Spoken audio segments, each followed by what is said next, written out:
So I made a promise. I said, I know your mom's in an elder care home now, a nursing home. And I know that she will likely be there for the remainder of her life. But I said, I'll make a deal. Every Thanksgiving and every Christmas and every Easter still belongs to your mom. And I won't complain anymore. But I wanted to give an update real quick about my mother-in-law. Back in March, 2 days, I think it was 2 days before my birthday, her and my brother-in-law were in a very, very severe car accident. We've learned a lot since then, and a lot has happened, but it's all been offline. I have not posted anything. I didn't feel like with this particular situation that it would be prudent to give many updates. For a while, there was nothing to add. There was no prognosis, okay? You can't really do that with brain injuries because the brain's malleable. So doctors don't really feel comfortable telling you, oh, well, this is where it's going to be. They kind of say we have to feel it out as it goes along. But they kind of reach a place where they have an idea that this is a baseline. This is kind of what we're dealing with. We've seen progress or no progress. And from this point forward, even with therapy and different treatments and other things, barring a miracle, essentially, that this person will, if they do make improvements, it's like at a decimal level, right? And we knew as months went by that we were getting closer and closer to this baseline, right? We received that information recently. And so I feel comfortable now explaining some of the stuff that happened. Okay, so to go back for those who are unaware of what happened, my mother-in-law and brother-in-law were in a very, very severe car accident a couple days before my birthday back at the end of March. All the information in the beginning was fake. And this should be a lesson learned. In fact, this should be a lesson for a lot of people that in the moment when an accident happens or when some big news thing happens that's really tragic, words and stories begin to spiral and people are speculating and they say, well, I was there and I saw it. Well, maybe they didn't see it. They were there in the aftermath. But they say, well, I heard this. And then that person plays the game telephone and it spreads all over. And that happened at the beginning of this. Okay. That happened where people were saying she blew through the stop sign, that she must have been speeding and didn't see the stop sign on the way to Grandpa's house and went right through it and got, T-boned by a car at like 45 or 50 miles an hour. There was speculation that the brother was driving. In fact, he was not driving. And she didn't speed through the stop sign. She stopped. In fact, there was an off-duty EMT and a retired police officer at the stop sign across the street, and they both saw it. And the EMT was the one right in front. He said he saw both of them through the window, the brother and the mom. The mother was driving. She looked both ways, stopped all the way, and then just drove right into the road, casually, right? As if she didn't see the car coming. Thankfully, my wife's cousin was an EMT on duty that day. So he shows up. He's one of the people, I think he's with the fire department, shows up and is helping the people in the van. And when he goes over to the car, he recognizes the car. And he's like, oh my gosh. And he goes rushing up and there's his cousin and his aunt. And so he's the one who called. There was a lot of speculation about who the person was, who the guy was in the accident and what he was like and everything else. And it was wrong. It was wrong. And it made me cry. It made me cry because it was an accident. There's a part of us sometimes I feel, and I know a part of me that almost wish that it was something more heinous. Maybe he was speeding, recklessly driving. Maybe he's a bad guy and he did something wrong. And the more I found out about it, the more I just started to realize it was just a legitimate accident. But it landed her in a coma, and she was in a coma for 3 weeks, I think. They tried getting her out of it. They thought she'd come out of it faster. She wasn't. They tried different meds, didn't really help. And when she came out of it, she was still not, talking, just kind of staring off and stuff. And they told us that the regions of the brain were troubled by this, including parts of the brain that identify, objects. And so being able to associate a name with an object, which includes, of course, people's names, their personality, the region of her brain that involves personality, the region of her brain that involves language. The hemispheres weren't connecting very well. There was major damage in between, and so there wasn't a lot of stuff going on with that. So, it was all different parts of her brain were affected by this accident. And so each one of these little factors, right, there's so many different ways that this could play out that it's difficult to make any predictions. So the doctors didn't do it. Well, time goes by, right? And you begin to see she's on a feeding tube. For a while she had a trach. And during that time, we also had a lawyer. We had to talk to the lawyer because bills continue to go on. We got mail. We had to have the mail sent to our home. We had to figure out, where's her money?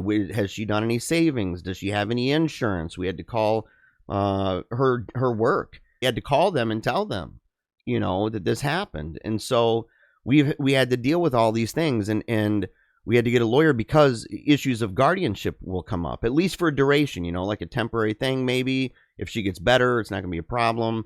But because we didn't know, we had to go through that. So Angela is now successfully her mother's guardian. Of course, the brother having died, he was cremated. We still have not had any kind of reception to have people come together and do any kind of memorial service or anything like that, because we're still trying to make sure that we can get his remains, that we can get those buried. And so, there's things that we have to go through for that. And that'll probably be this summer that we'll get together with people and find a venue that we'll be able to have people over. But the mother, it got to the point where they were trying to say, look, she's got to transfer to therapy. You got to be able to have her go into some kind of treatment to see if she can advance more. But in order to get into therapy, she would need to be able to have control. Two things. She has to have control. So she can't just be, moving around, needing restraints and stuff like that. And the second thing is she needed to be more predictably awake. So, she would be awake maybe for a day or two, and then for the next week, she sleeps most of the day. So they said, we need to be able to have it so that she's awake, so that predictable, and you can wake her up and she's going to stay alert and stuff, and then we can engage with her back and forth. She has to this day not reached that point.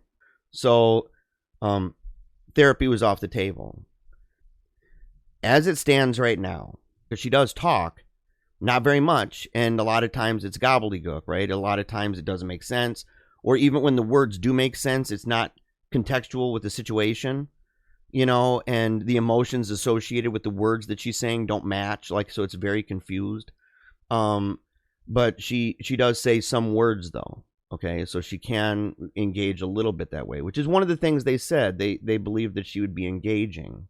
And people thought that meant like engaging like this, she's going to be engaging. It's going to be like normal. And you go, no, my brother, for example, is engaging, but my brother also has his brain's that of a 6-year-old. So, but he's still engaging. You can talk to him. He can still grab things, tell you what he wants, stuff like that, but he's severely brain damaged. But the thing is that she doesn't associate, she told Angela one time, I want to talk to my daughter. And Angela said, well, I'm your daughter. And she goes, no, I want to talk to my daughter. And it hurt for a minute. She called and she was crying. Her mom's never asked about AJ, the brother. And there's a little bit of a blessing in a way. But it's bittersweet, On the one hand, if she knew that he was dead, because he was disabled, he lived with her, and he would live with her probably the remainder of his life. And if she knew not only that he was gone, but also that it's because she was driving and that she drove out into the road, if she knew that, it would be heartbreaking. And so it's one of those things where it hurts, but it has to be okay.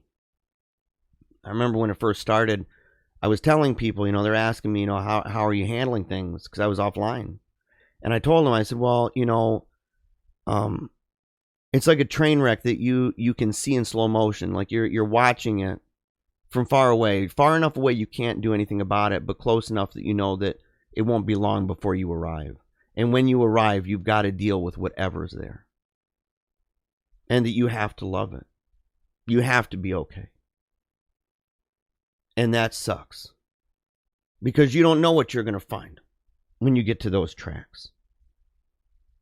And it'll take a while maybe to get the pieces all together.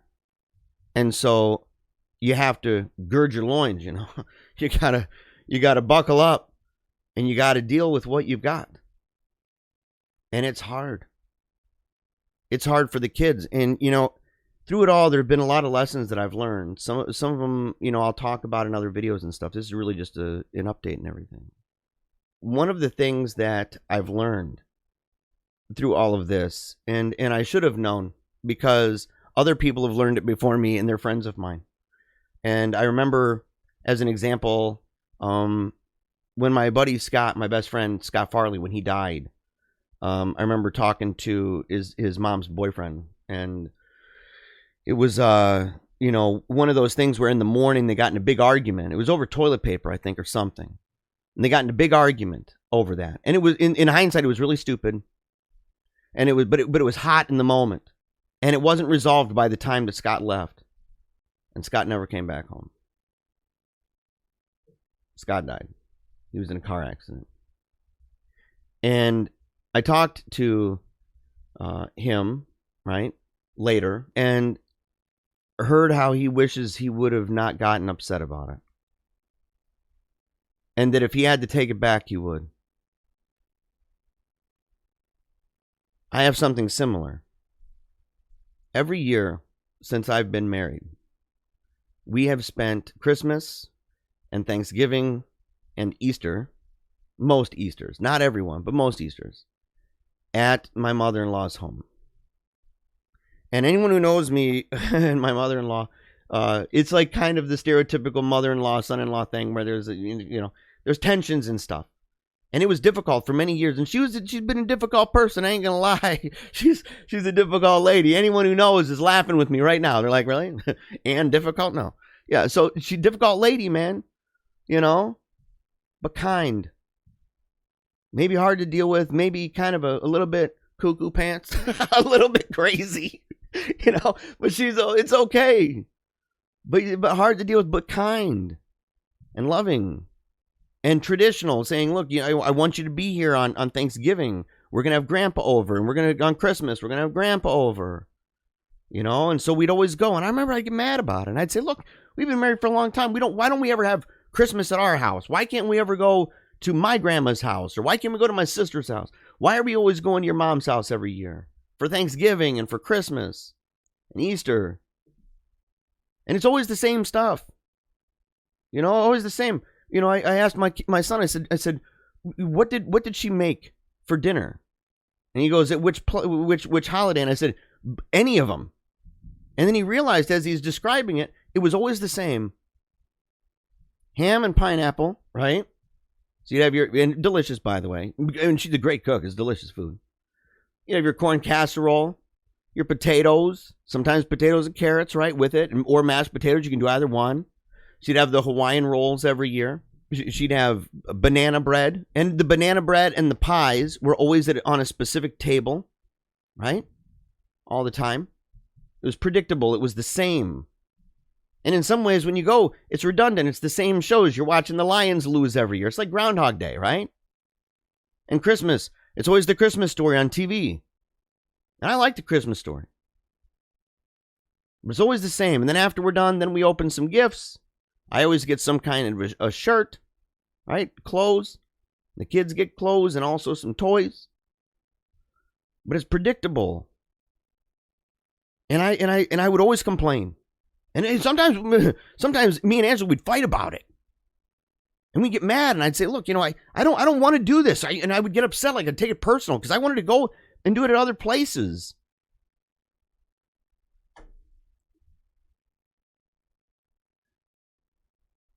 And right now, I wish I could take that all back. I wish I could take it all back.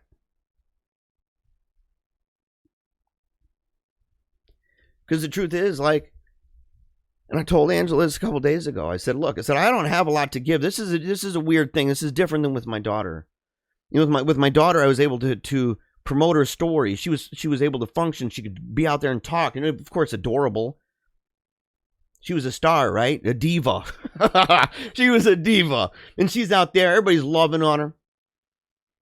And so, I could tell that story and take pictures and document what's going on. And that was what I could contribute, even in my own way, to a situation that's otherwise outside my control. In this situation, what do I have? It's different. And I wish I could just take back those fights. I wish I could take back those feelings that I had. Because the truth is, as upset as I would get before going, and as grumpy as I might be for a little while once I get there, as soon as I smell that freaking ham and pineapple, all of a sudden, I'm okay. As soon as I see that banana bread, I'm okay. As soon as Grandpa prays at the head of the table, I'm okay. As soon as I sit down after I've gorged myself full of food and I sit down and I watch the Lions lose again, I'm okay. Or I see the bully getting beat up on Christmas Story, and that little, goon that he has with him, his toady, goes running up, and he's all scared. I'm okay. And every single time we got in the car and we drove home, I was better and I was happier than I was when I got there. And not because I was leaving, but because I had a good time. So I made a promise. I said, I know your mom's in an elder care home now, a nursing home. And I know that she will likely be there for the remainder of her life. But I said, I'll make a deal. Every Thanksgiving and every Christmas and every Easter still belongs to your mom. And I won't complain anymore.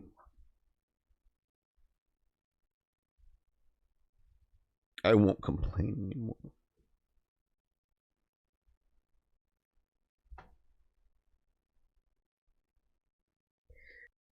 I said, we'll make that food. We'll make the food that she would make. We have her recipes now. We'll make that food, even if she can't eat it. We'll make it. We'll eat it.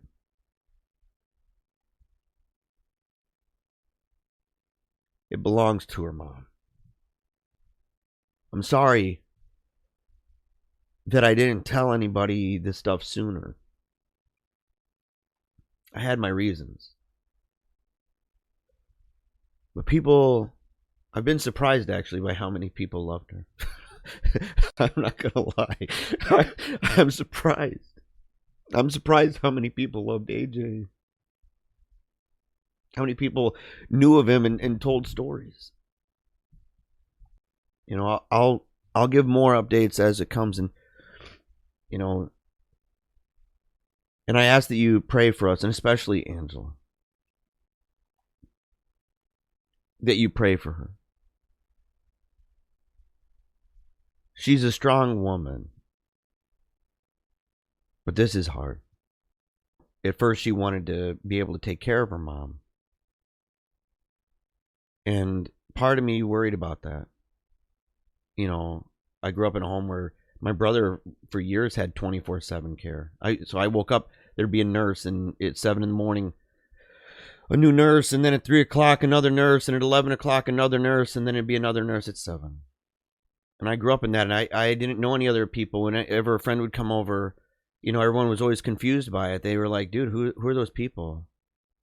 They were like family to me. In fact, they kind of were. I mean, they know them for years and stuff. But my mom, I began thinking about this.